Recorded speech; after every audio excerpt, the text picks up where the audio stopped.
This episode of the Pete the Planner Show is brought to you by Indiana529.com. You know, one of the weirdest parts about being a parent, besides having people that look remotely like you, time moves slowly.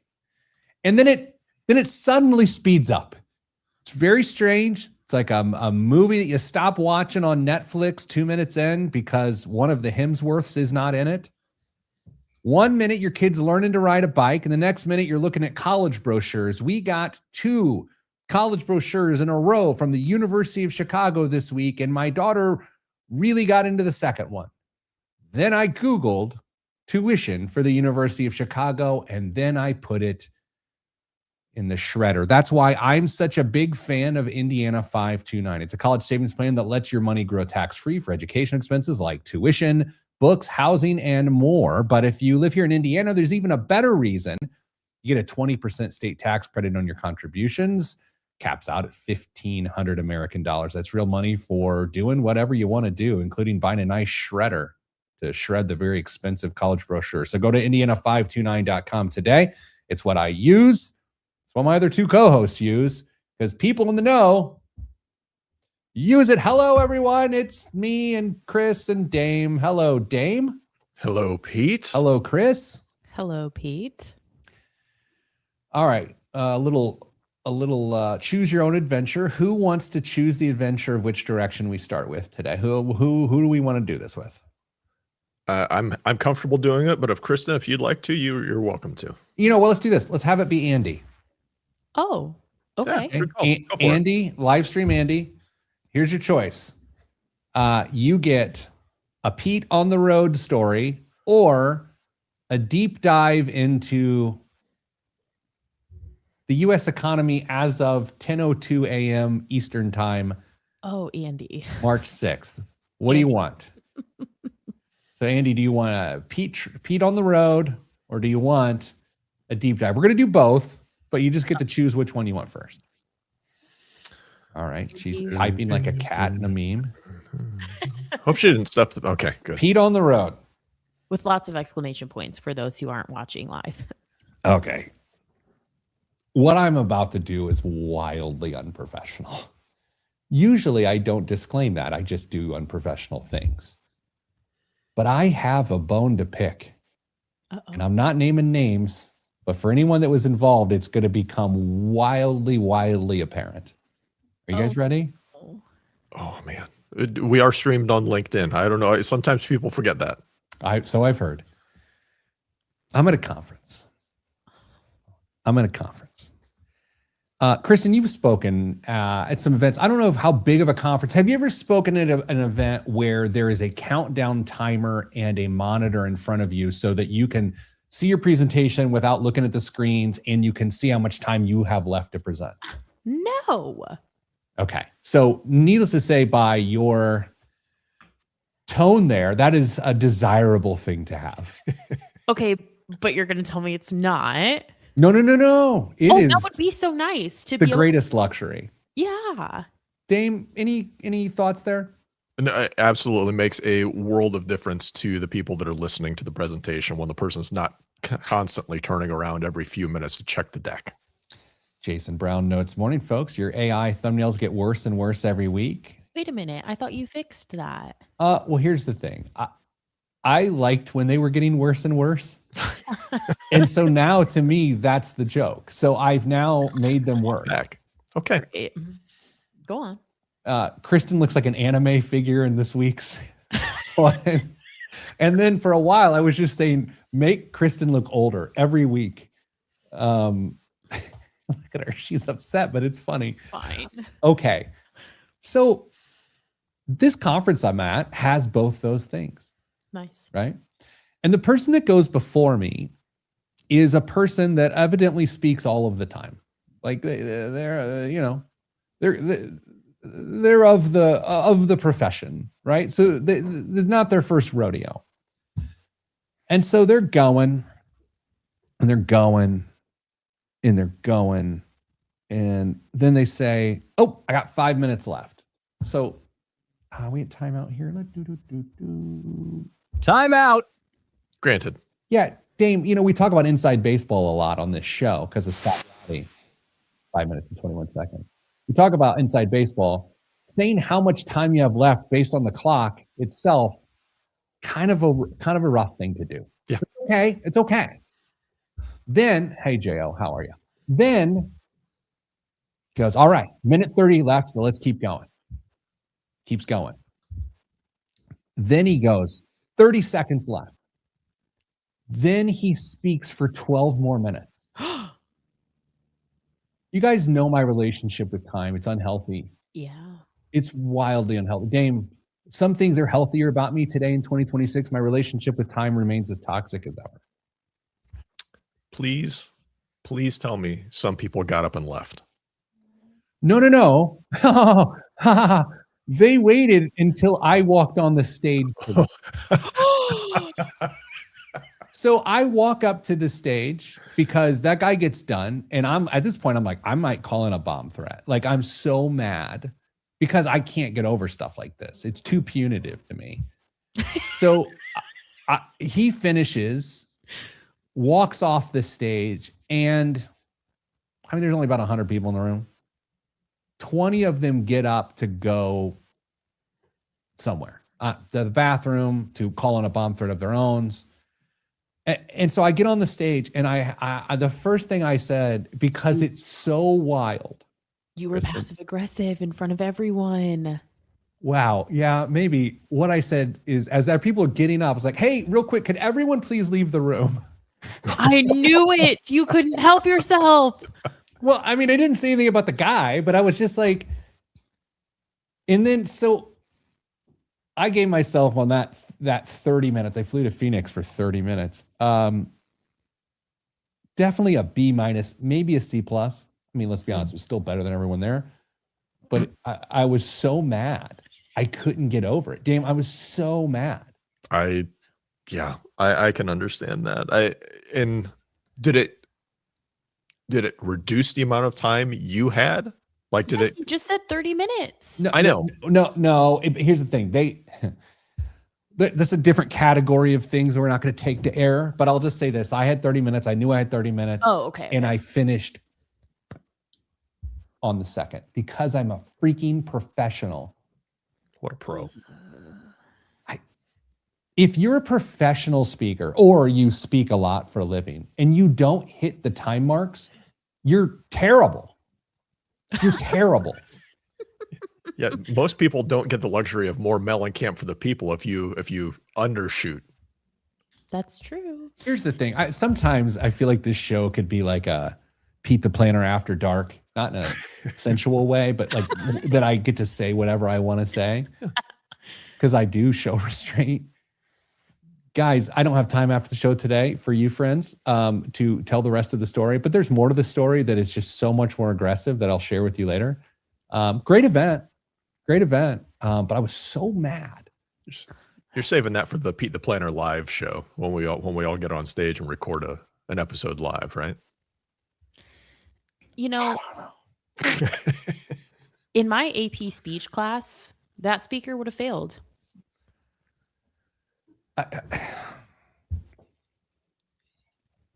Dame, you and I share a sensibility, but you're not as much of a moron about time as I am. Mm. Is it as offensive as I think it is to go 12 minutes over? No, it bothers me when somebody is scheduled for a start and a stop and they aren't respectful of everybody else's time in that room or the next speakers or anything else. It needs to be on the money. Chris? It's the people in the room. As someone who, like, when you go to events like that, when the time is not what is supposed to be on the agenda, it makes me like not even want to be a participant in an event anymore. Like, this is the time. There's another piece of context that I'm going to share that I probably shouldn't share. Oh. We were already 30 minutes behind. No, that's so bad. I don't know, guys. I'm a petty man. I don't know, because some people aren't going to be bothered by something like that at all. And you don't run any risk of offending them. There are other people that will be watching their wrist or their phone the entire time to see how you're going to wind this thing up. And when you don't, you're going to lose them and your message is not going to hit. So at best, you don't make any significant impact one way or the other with the people that don't care about it. But the people that do might as well flush the message because they lost it. If a speaker goes over, I just stop listening. Our colleagues, Chad and Brennan, are in the crowd at this thing. Oh, no. And Chad especially, we've known each other forever. And as this is all happening, you can see him getting secondhand uncomfortable for me, knowing that I want to die. And he's squirming. I can see him across the room. He's squirming. And like, it kind of made me feel better that he was like, oh my God, Pete's going to explode. I actually, you know what? My phone's across the room. I was going to read the text exchange about that, but let's move on. After between breaks, we're going to do a brief economic update. Last time we left each other, we were not in a war with Iran. You guys know that? Yeah. So that's a statement. Yeah. You don't join this show or listen to this show for my takes on war, but we will talk economics here during the break, and we'll try to keep it at that. Okay. just a little light appetizer before we get into the mains. Man. Oh, I'm so excited to drive to Grand Rapids in 5 hours. Okay. Honk as you go past. That'd be a great name for a restaurant. Actually, no one would go to it. Oh. Just honk. Yeah. I said honk as he goes past. I meant to you because he'll probably go up. I was going to say, yeah, I would think that he would run 31. I'm like, why would he go? No, not me. You. What exit number should I honk at? Do you know? You don't know exit numbers. Dame, I don't know. New road. Under 40, they're like, what direction's north? Okay, I know my cardinal directions. I just don't know exit numbers. Do you know Blue Jay directions? Okay, let's get started in 3, 2. Sorry, I can't actually pull that together because that was so dumb. Because that was so dumb. That was so stupid. I'm embarrassed. I feel like I should call my parents and apologize. That was so dumb. So embarrassing. 3, 2, 1. This week on the Pete the Planner Show, we answer your money questions. Here's how the show works. You email us, askpete@petetheplanner.com. That's askpete@petetheplanner.com. And here's what will happen. Well, what will happen is what's going to happen today. We got an email from a lovely, lovely listener, and we're going to read it. We're going to live it. We're going to feel it. We're going to swim around in it. Joining me as often is Damian Dunn, formerly the Skeptical Economist. Hello, Dame. Was I the Skeptical Economist? No, I was. And Kristen Elanius. Hello. Hello. Mother of Margaret. It's like Mother of Dragons. You know that reference? No, but that's Margaret. A dragon? She has a temper. Dear Pete, Dame, and Kristen, I'm 32 years old, making roughly 100,000 American dollars. Time out.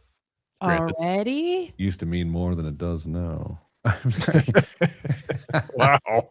I'm just kidding. I'm kidding. Saving 25% for retirement with roughly 400. Let's start over because I'm not 32 years old, making 100K.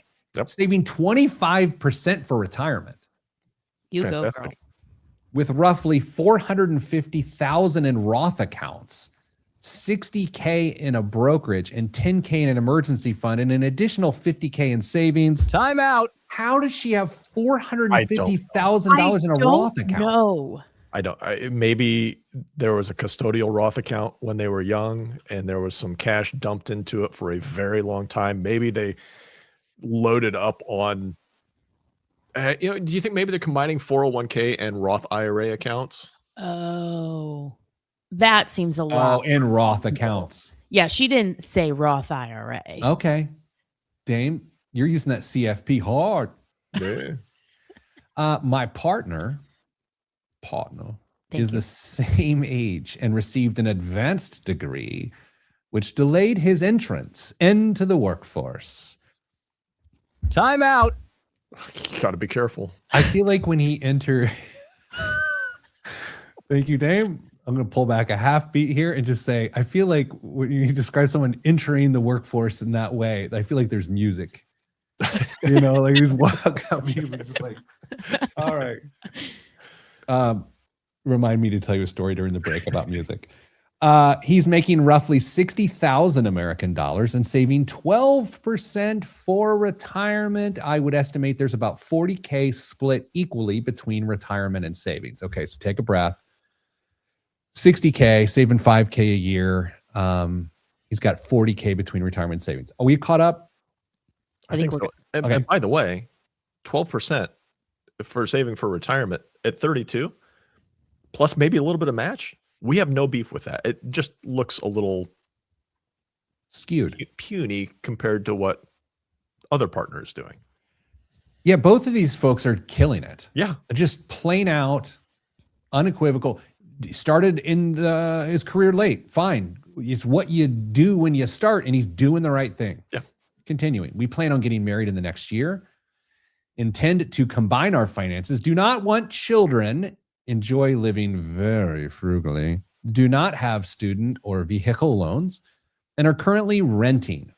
We both do not anticipate Social Security or a pension will be in our future. We don't own a house yet plan to buy one in the next 1 to 3 years. Currently saving for $80,000 as a 20% down payment, meaning, Dame, how much will our house cost? $400 American $1,000. Both of us grew up with a strong savings mindset and financial literacy thanks to our parents. We may have the opportunity to be part owner of the company I work for, which we're interested in, but not fully committed to. Our future likely includes providing some level of physical support to both of our sets of parents as they age, which may include moving closer to them or moving them in with us. Thanks to their planning, we do not anticipate they will require financial support from us. There's likely some level of inheritance here as communicated primarily by my parents, but we view this as gravy and not a consideration in our long-term financial plan. We feel like we're in pretty good shape thanks to our parents, our savings, our frugality, and my early focus on retirement. Most of the savings was enabled by me living with my parents for 5 years after college, an avoidance of lifestyle creep. I'd like us to contemplate retiring or partially retiring early, but I don't think my partner sees this as a potential option yet. I grew up in a white-collar, single-earner household with financial literacy. I'm going to skip ahead. Here's the problem. My partner grew up in a blue-collar, dual-earner household with financial literacy structured around frugality. I feel he is hesitant to abandon the expectation of work years and would feel guilty benefiting off of what is the stability is the primarily of what I've built so far. I'm thrilled that we have the opportunity at stability and couldn't care less about who brought the foundation of it into our life. How can we build the recognition that we're equal participants in our financial future? There's a lot more words. They're lovely. It's well written. Here's the thing. Gender dynamics. At one point, men were the primary breadwinners. And now that bread, gluten-free or otherwise, is spread around to others to earn. Kristen, before we go much further, did I capture the essence of this? It's the mental and social costs of gender dynamics of who is the earner. Is that what we're capturing here? I think you pretty much nailed it. Exactly. And then do we get to retire early because I've put in more financial work, I guess, is the second half of that. Kristen, it has come to my attention. I've checked some employment records. You are a woman. Yes. There's a genuine laugh from Dame. I want to clip that. What you get the first take here? How do you get your lady head around this?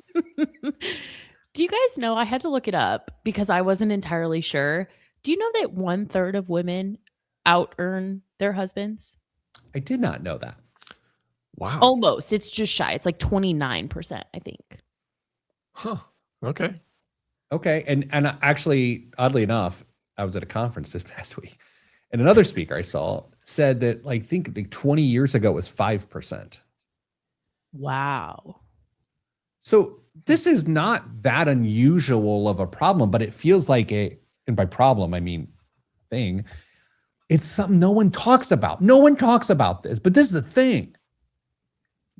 Yeah, it is a thing. Dame, talk to me. What do we think here? There are social dynamics wrapped up in this left and right, whether it's what they are facing internally as a couple, or what maybe each of them might be experiencing in their own little groups separate from each other, and what they were grown up and exposed to. And there are going to be some challenges, in my opinion, trying to overcome the nature of how they were raised financially going forward. Because if this partner, husband in this case, was raised in an environment where it was a more stereotypical, expected situation to where they were, going to be the provider, it's going to be really difficult for them to adjust to this role as second fiddle, income-wise, in this relationship. And they might have a really hard time adjusting to the fact that they'll be able to retire early and benefit from the hard work of their spouse. Kristen, there's so much to unpack here. We've got a couple more segments to do it, a minute left in this one. Let me kind of give you this to chew on over the break, y'all, and listeners as well. When I was a financial advisor, was at this point 1,000 years ago.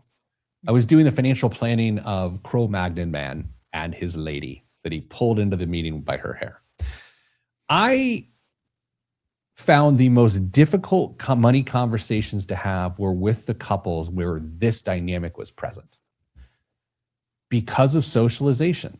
Most people grew up in a household in which, if there was a two-parent household with a man and a woman, that the man was the primary breadwinner, and that is a lot of history to try to shake in the moment.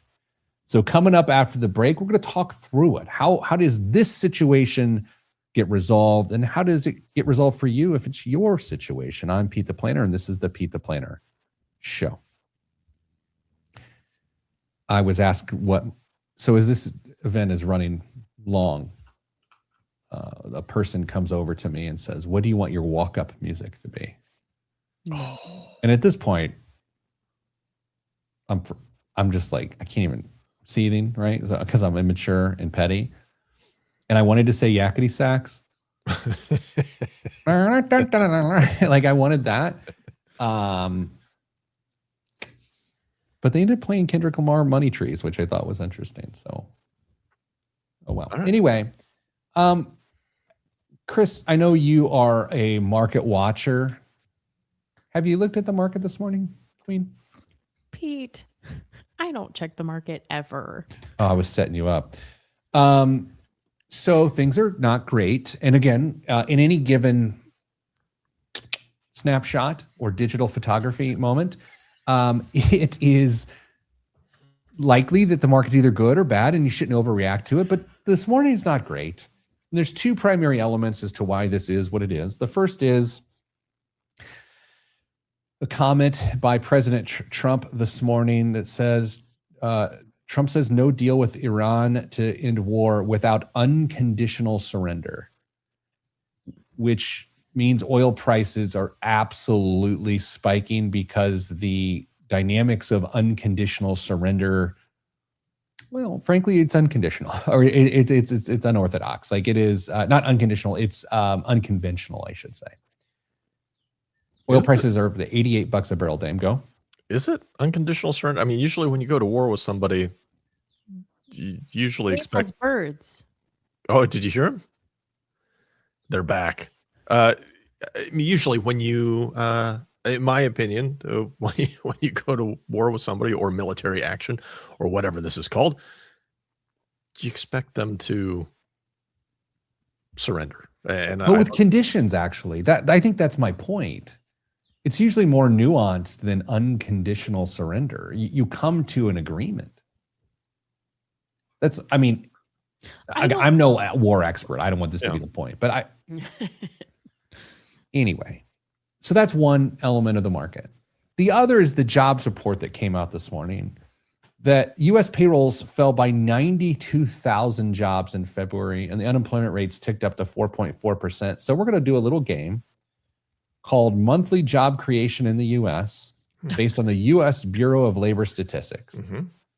Okay, so what I'm going to do is I'm going to go through a series of months, and we're going to talk about how many jobs were created and or lost, and I'm going to do it Price is Right style. Oh, no. So I'm going to give you I'm going to start with a number. I'm going to start with a month, and then you just tell me if it went up or down from there. Okay? And then we'll do this. You'll each get a guess. We are going to start. We're going to start. Well, let's just make this easy. Let's just start in January of last year. We lost 48,000 jobs in January of last year. Okay. And you can pin this on whoever you want. I really don't care. Like, you can say 48,000 jobs lost in January of 25, easily point to the Biden administration there. Easily. You could draw that line. It doesn't really matter. So 48,000 lost. So Dame, in February, up or down from there? Up would be fewer jobs lost or jobs gained. Correct. Yes. Okay. I will say up from there. Chris, up 42,000 jobs. Okay, so that's a nice recovery. It's a nice recovery. We're going to March. Are we up from 42,000 or are we down from 42,000? I think we're still up. Down. Chris, we're at 67,000. We're up. Okay, this is good. It's okay. April, this is Liberation Month. Dame, up or down from 67,000? Down. Chris? Down. Up 108. Wow. Wait, Okay. Yeah. but what month? The thing I'm trying to remember is how many times you came to us and you were mad because you were wrong. I feel like we're getting there. We are now there. Okay. Okay. Okay. So Liberation Day, I believe, was April 2nd. Sounds right. So we just hit April. So April 2nd was like, whatever. Who has time to even describe what happened? So then this is where I started getting opinionated, and I was proven wrong. And then, so what I'm showing you are the revised numbers. Okay. Right. So these are legit revised numbers. So we're at 108 in April. All right. Dame, we're at May, up or down from 108,000 added jobs. Down, Pete. Down. Kristen, down 13K. Okay. So, okay, we start hitting some rough territory. Dame, June of 25, up or down from plus 13K? Down, Pete. Kristen? Down. Minus 20,000 jobs in June. Love that. This is netting out to a really interesting place. July, Dame? Down, Pete. Kristen? Let's give it up. Up 64,000 jobs. Quite the Nice. recovery. Liberation has taken a hold. All right, we are on to August. Dame? Down, Pete. Kristen? Down. Minus 70,000 jobs. I'm We cheering because lost. I'm right, not because we lost jobs. Yeah. Oh, I've told you. Yeah, never mind. Yeah. Yes. So we lost 70,000 jobs in August. Okay, now off to September. Dame? Up. Kristen? Up, but still negative. Yes. No, you're wrong. You're both wrong. Huge turnaround, gained 76,000 jobs. What I is that? said up. You are, no, but you're, oh yeah, sorry. Okay. Now here's where it gets interesting. October of 25. Down. We are down, and I believe we lost 115,000 jobs. Are we net negative yet? Yeah, oh yeah. I'm going to finish this out. November, we lost 41,000 jobs, or we gained 41,000 jobs. December, we lost 17,000, gained 126, and down 92. We are negative. We are backwards on jobs. Great. And I would argue that all of the AI job loss has not kicked in yet. Oh yeah. I mean, that's going to be a slow burn. Anyway, so it's going to be a tough couple days in the market, but that shouldn't necessarily impact anything other than maybe putting more money into the market to buy low. And it's also a good reminder that that's all the good stats, folks, were doged in like February and March of last year. So the numbers are worse than that. That is Andy's perspective. And Andy is a former listener of the year. So she gets the, did we ever give her that? be really uncomfortable if we didn't. Did we name a listener of the year for last year? Oh, No. Oh, let's do that soon. And 3, 2, 1. Back on the Pete the Planner show here, dropping train whistles. So we're talking about an email we received from an emailer who suggests that she makes a lot more money than her husband to be, has a lot more money than her husband to be. He's doing a great job too. He is actively doing the exact things he should do. She's really far ahead in the race. Now, it's not a race, but if it were a race, it'd be like the Indy mini marathon when you're in your mid 30s and you're on the track at the Indianapolis Motor Speedway, which is the halfway point. And you cast your eyes a gaze on the large television on the infield and you notice that the finishers are finishing the race. That's this. Oh, man. And then when you clap for them, you burn calories by clapping for them. All right. So, Kristen, how do we make sure we feel like equal participants in a situation like this? That's so challenging because something that Dame said, I think Dame said it in the last segment, which I think bears repeating as we head into the second is, or one of the things he called out rather, is I actually think it's more of like the social pressure in your circles that impacts a dynamic like this and like the comments that people inevitably make.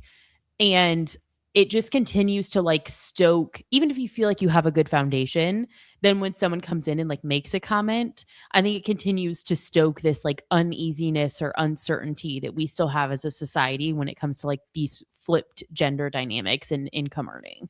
Okay, so Dame, I like you. I think I see you reading your face. Like, what are these comments? So, Kristen. Okay, but no, I'm just curious. So before we get there, I'm thinking maybe Dame gives a shot at making some of these comments and see if he hits the mark. No. Dame, you noticed that someone the lady makes a lot more than the man. Can you play a role here? Yeah. What kind of comment might you make? Yeah. So, hey, Joe, what's it like not having to worry about working so much? Clearly, you don't need to because Susie makes plenty of money. It's a horrible comment, but I don't know what else I would say. Kristen, on a scale of 1 to 5, 5 being that's a very realistic and common comment. 1 being I've never heard that one. What's that one? That's like a 5, and it's not even that bad. Okay, so we need to crank it up. Dame, let's see what else you got. Yeah. Okay, what do you got? But before I completely embarrass myself, this is a character. Yeah. Joe, I don't know. So this topic actually hits home for yours truly because I am Joe in this case. What do people say to you? They don't. He's terrified. He knows Krav Maga.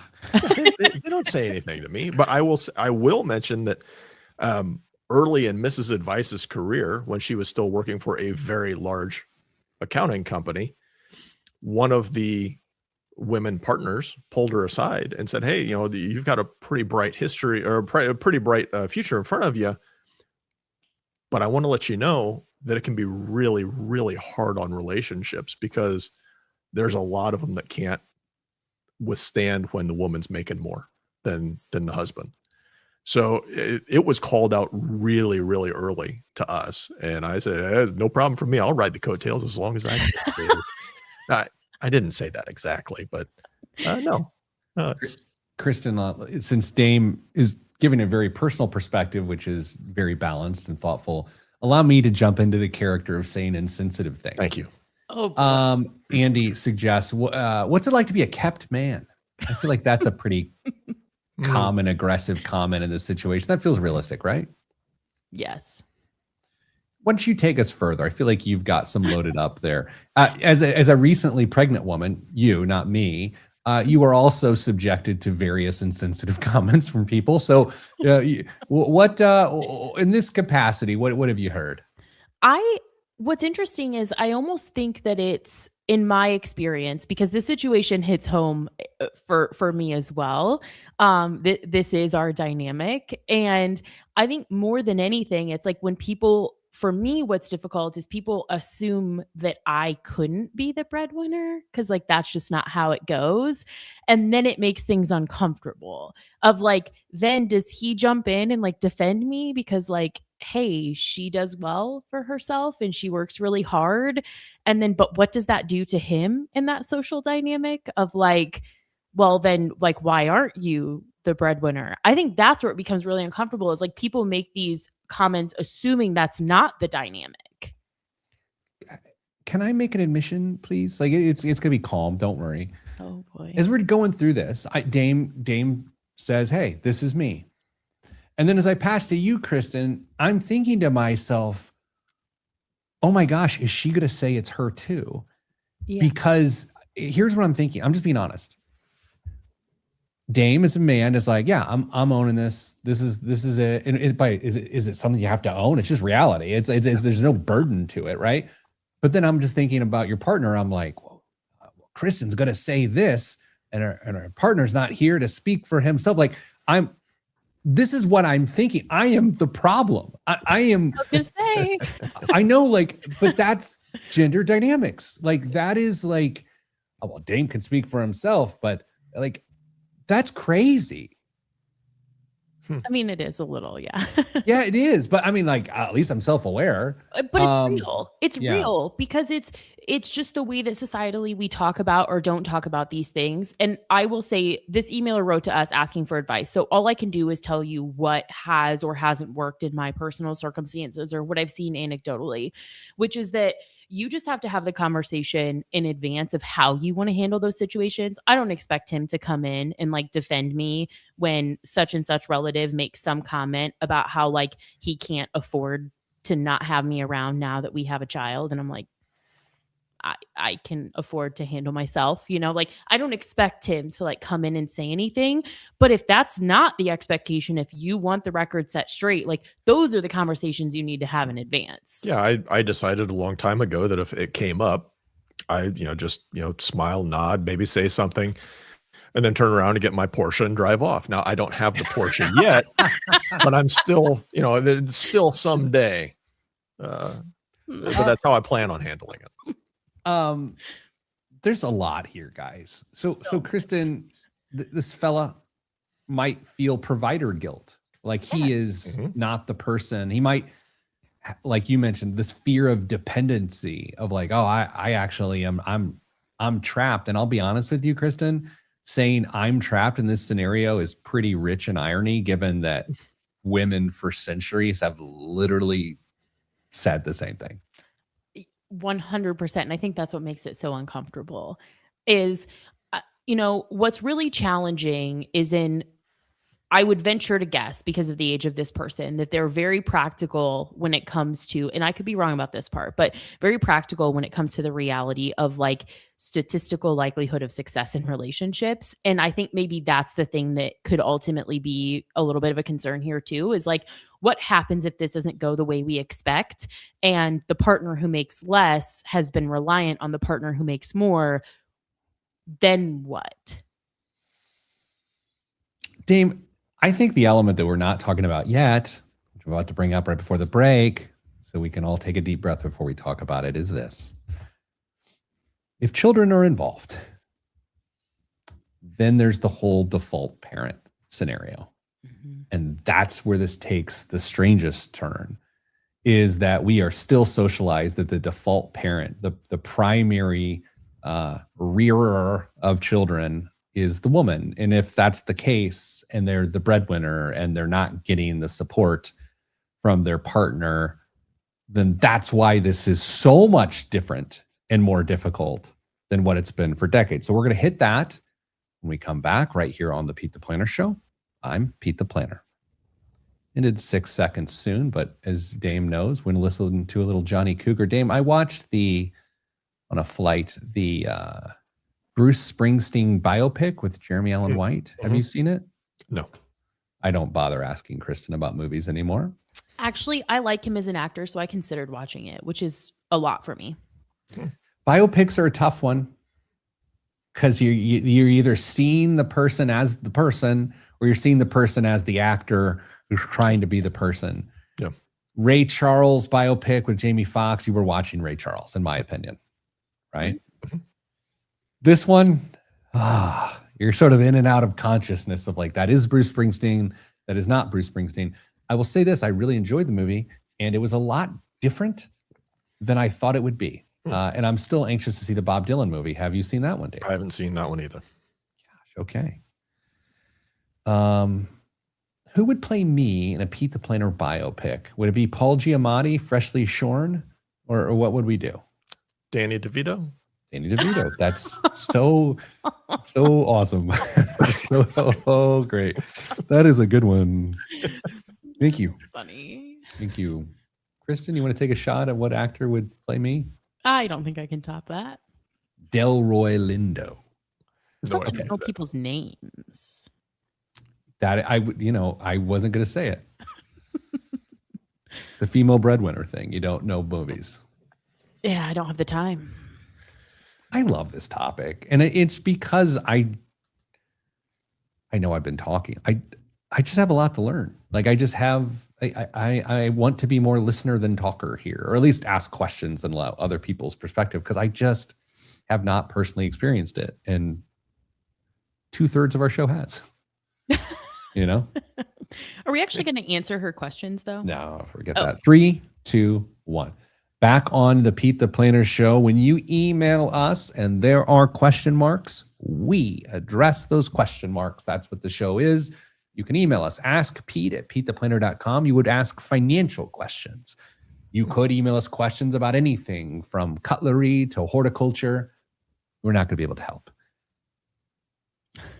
I just wanted a sound out of you, Kristen. I was literally, I'm looking at you. I'm looking at you thinking, I need a reaction out of you. Kristen, we had a question. There were some question marks.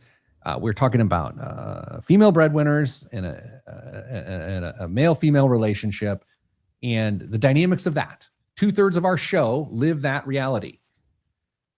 Kristen, this person asked some questions. I don't remember what those questions are, but you seem to. So can you tell us what those questions are and then answer them for us? And you have 9 minutes. Go.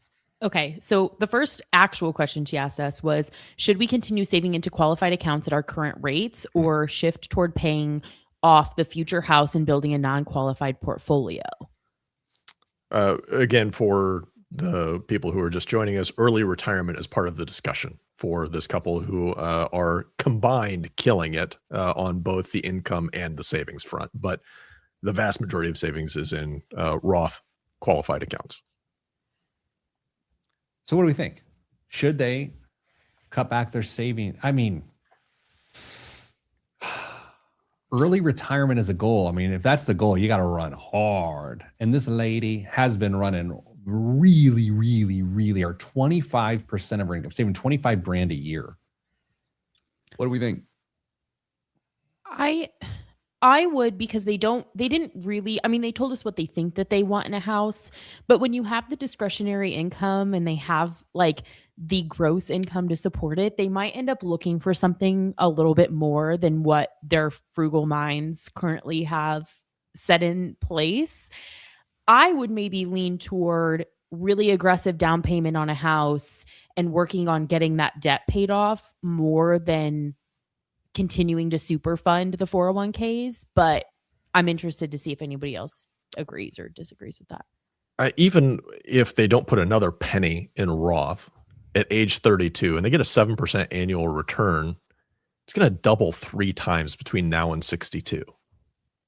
That'll be a good chunk of change in Roth accounts for use in retirement. I lean into saving in non-qualified accounts so that if they choose to try and retire early, especially if they can accumulate money this fast, have some buy flexibility by paying a little bit of tax now and then having it available to you going forward. Man, you guys both said exactly what I was going to say. The first thing Chris and I thought about when they first said they were going to buy $400,000 home, before I got to the frugality part of the email, I was like, these people are going to buy a $400,000 home. They're going to buy a lot more than that. And so then it got into, are they, or is the frugality going to prevent them from doing it? So I think that's a factor. And then Dame, I got to the same doubling conversation too. I was like, okay, well, what is early? What is it to retire early? If you've got this much money, I mean, they got well over $500,000. What do they got? Almost 700,000, something like that. Multiple 32? segments ago. Nobody can remember. No one knows. I mean, numbers are nebulous anyway. So I don't know. I think they probably pull back retirement savings a little bit and try to balance out that sort of non-qualified liquidity and non-qualified flexibility. Kristen, what other questions did they have? Well, can I just really quickly, I just don't think that, no? Okay. No, I was just kidding. You can. You can do whatever you like. I just don't think that based on all this like setup she gave us for like, we're such hardworking people, I just don't foresee them actually retiring early. That just doesn't jive. I just can't. The people that I'm picturing in my head based on the information that she's given us aren't people who retire early. I could be wrong, but I just don't think that happens. Damn, she's right. I would love to know if you sat these people down individually and had them write out their top 3 financial goals, how close they come with any of them. Because if I agree, Kristen, I don't think they're anywhere close. And I think that's where you start in this whole conversation, is getting on the same page with what you're trying to do with your dollars. Because if the guy is going to dig his heels in and say, you know what, I grew up in a family where you work until you retire at age whatever, and you're trying to provide, he may not be ready for that conversation. You've got to figure out what you can do to keep the boat moving forward instead of just spinning in circles because you're pulling oars different directions. So start with goals, start there and see what comes of it. What a beautiful moment for the show's history. Like in this moment, I'm both like, you want to know how both Dame and Kristen have done thousands and thousands and thousands of money conversations. It's exactly what they just said. There's a technical answer to these questions and they don't matter because it's the people involved and how they communicate. Well, number one, Kristen, you're 1,000% right. There's a 0% chance these people actually retire early. There's no way. And it's not because they can't, it's because they won't. They just won't. They're not wired that way. They might just think they're wired that way, with respect. And Dame, I bet they have different goals. I bet they have completely different goals. So blue collar, frugal, financially literate background, white collar, financially literate background, they're going to have different goals. And the weird thing is, if they sit down and say, let's do our goals together, or if they just say, hey, let's go off separate rooms and then we'll come back together, it's still not going to be pure because the dude is likely to assimilate to the goals that the earner suggested at some point. Right? And again, listener, don't feel judged. And by listener, I mean email. Don't feel judged. Don't feel like we are 100% not being critical of you at all. At all. We're just doing pattern rec. And we know that it's okay if you don't retire early. If you want to, I would, Dame, there's a term we used to use all the time of optionality or flexibility. I would kind of index towards that as opposed to early retirement. And I think, Kristen, what's the best way for them to actually set individual goals that aren't biased by past conversations?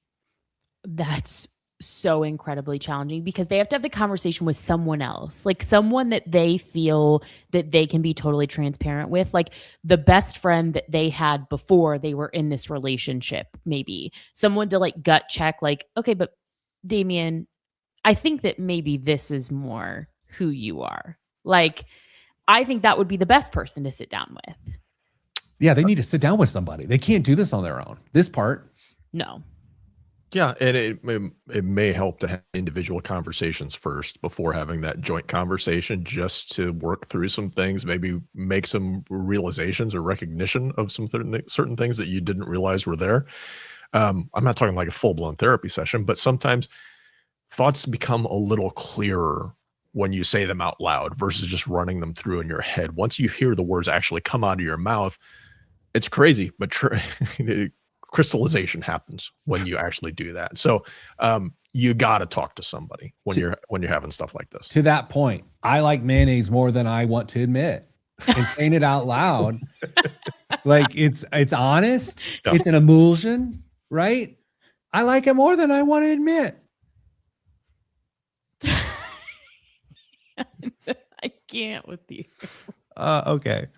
So Emailer, thank you Yes. for doing this. There's no doubt, in my mind at least, that whatever you're going to do, you're going to be successful at. You just really need to define what that looks like. Like you need to, like, I think the early retirement is better switched to optionality. I think it is a better goal. I know we're supposed to have specific goals, so then you're a better chance of achieving it. I just don't know. Everything you've else told us is there's no way you're retiring early because you won't want to when you get there.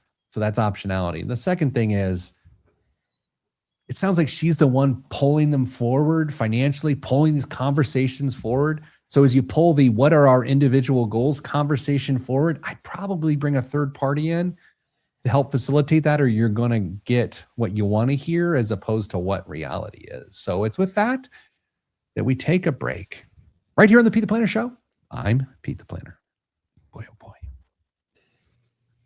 I want to be friends with her. I thought you were going to say me. I literally thought you were going to say, I want to be friends with you. And I was like, thank you. I think you would. That's what I thought you were going to say. I thought Pete was going to announce next week's show with him, Mrs. Advice, and Ziggy. Oh my God. Matt. Okay. Well, actually, let's go ahead and put Mrs. Planner in, like those three doing a show. Okay. So who would want to do the show the least of those three? Mrs. Advice right now. Well, it's tax season. But personality. Okay, but just generally. Yours. Yeah. Oh, boy.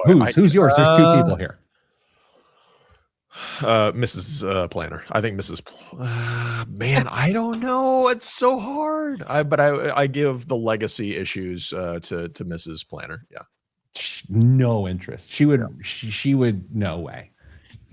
But Ziggy, I think, actually secretly wants to do it. That's my theory. He loves to talk. Yeah. See, I think he would want to see, could he do it? 100%. He loves to have an opinion. He loves to talk. He loves to be the center of attention. Yeah. And unfortunately, so do I. So sometimes we fight.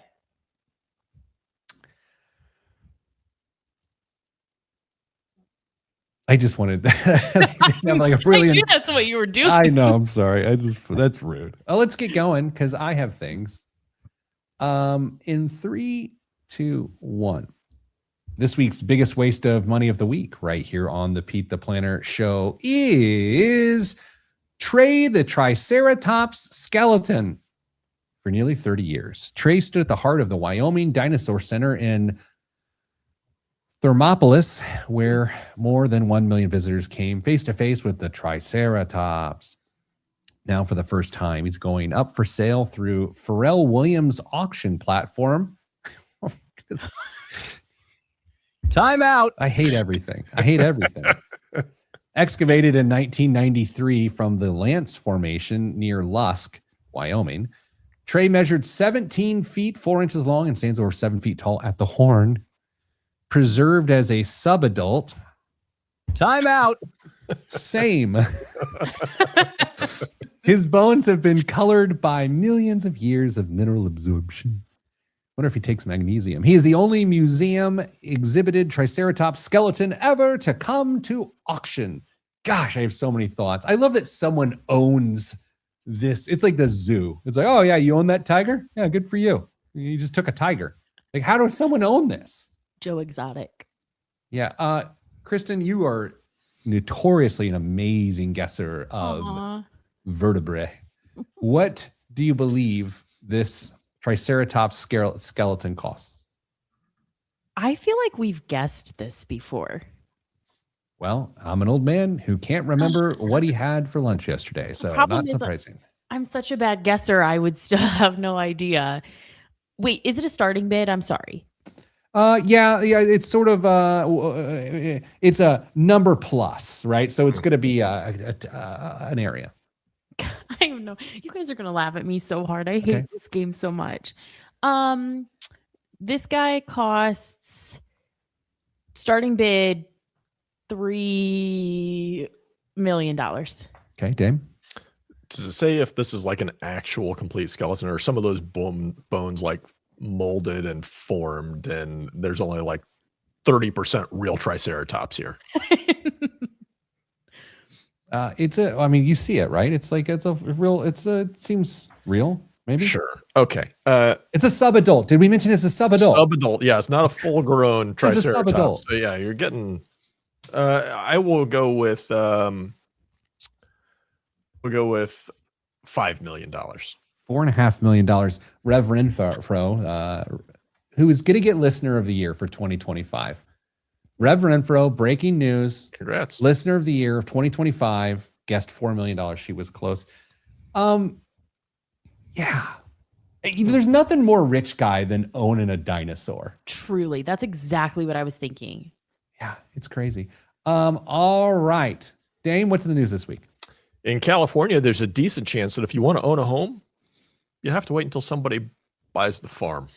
Nearly 1 in 5 property transfers in the state last year were through inheritance, according to the Wall Street Journal. That's a state record since the data collection started in 1995, and more than double the national rate of 8.8%. That's in part because California tethers property taxes to a home's most recent purchase price rather than its current valuation. That can add up to big savings, considering a home that cost $100,000 in the 70s can cost 10 times that nowadays. So staying put is also a good way for older California homeowners to avoid paying hefty capital gains taxes in their retirement years. So sorry, but if you're trying to buy a home. As an independent political mind, or one who claims to be, you might think this is why California is in so much financial trouble. If the property taxes are based on that, as opposed to current value, come on. That's wild. It's great, but it's terrible. I mean, no? That has to contribute to some of their challenges. They're clearly making up for taxing other things in other ways. I don't think they're, wishing. I'm sure they wish they could get more tax revenue from property taxes, but that's going to be a losing proposition for everyone who says, yeah, let's do that. So I think they're just happy to throw taxes on everything else. Property taxes are one of those things as an adult, your relationship with them just escalates the longer you're an adult. Like I was talking to young Brennan out there today. He's a renter, right? He has not been a homeowner yet. He's just out of school. If I were to go out there and say, dude, let's talk property taxes, why would he have a perspective on that? The second you buy your first house and then the property taxes catch up, especially if it's new construction, so it's eye-opening. You're just like, what? And then it just gets worse from there. It does, because then your rural fire department has to pay someone, and then they have to levy special taxes. Okay, slow down. We're talking rural. When you start talking rural, yard tiles and whatnot, you got to slow down. Okay, so what did you just say?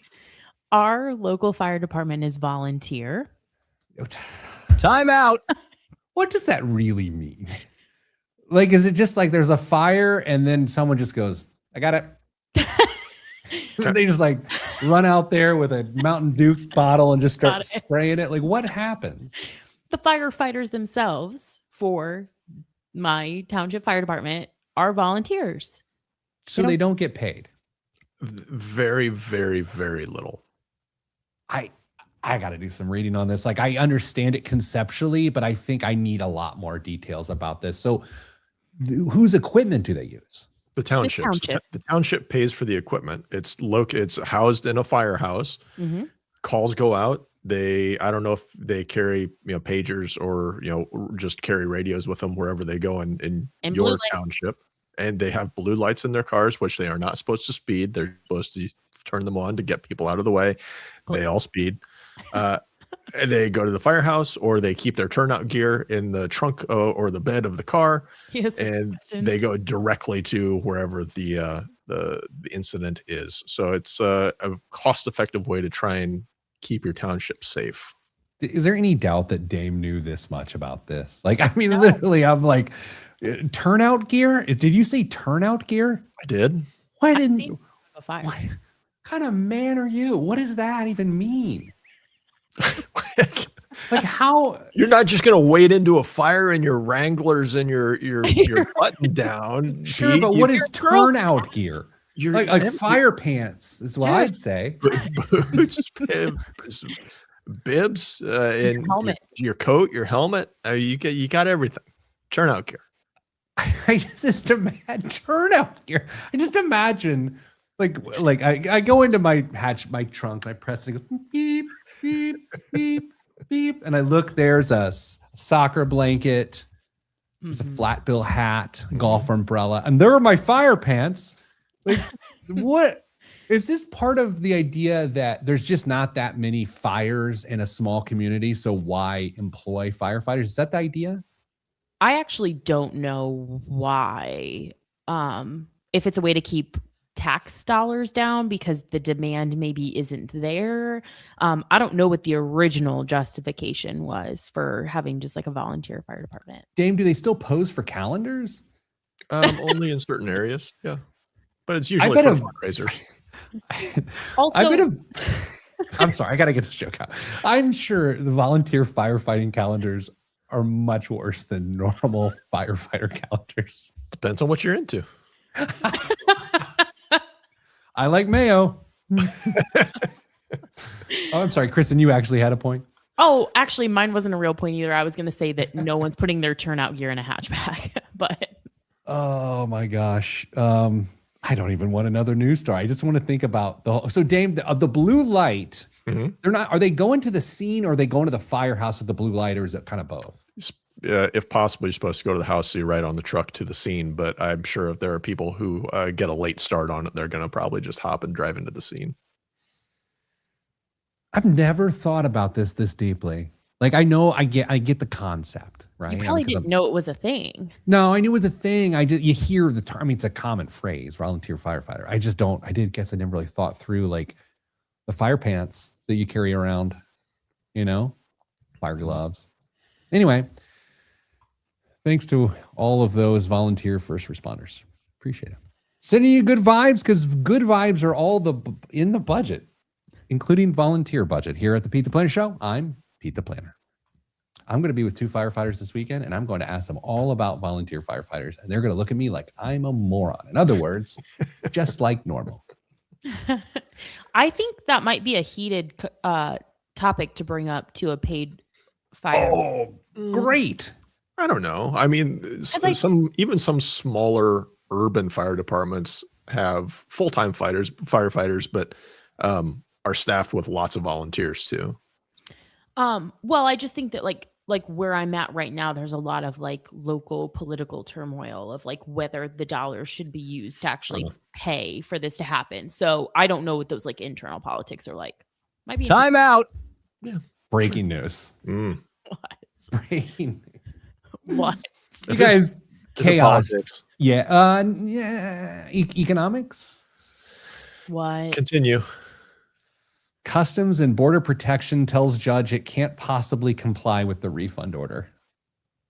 Okay. I'll say this. I don't know what's worse, complying with the refund order, which would be an economic disaster, or not complying with the refund order because there's no teeth. There's no repercussions. This is interesting. I am not fully formed. 10 seconds into this news, like what's going to happen? So he just shared it on the show for everyone. Have we met? Hi, I'm Pete. Have we met? No. All right, I'm going to go clean up all the ramifications of me sharing the earliest story in the show today. So, Dame, thanks for you and your lifeblood. You're welcome. Kristen, blessings upon your family for generations. Everyone else stay getting money.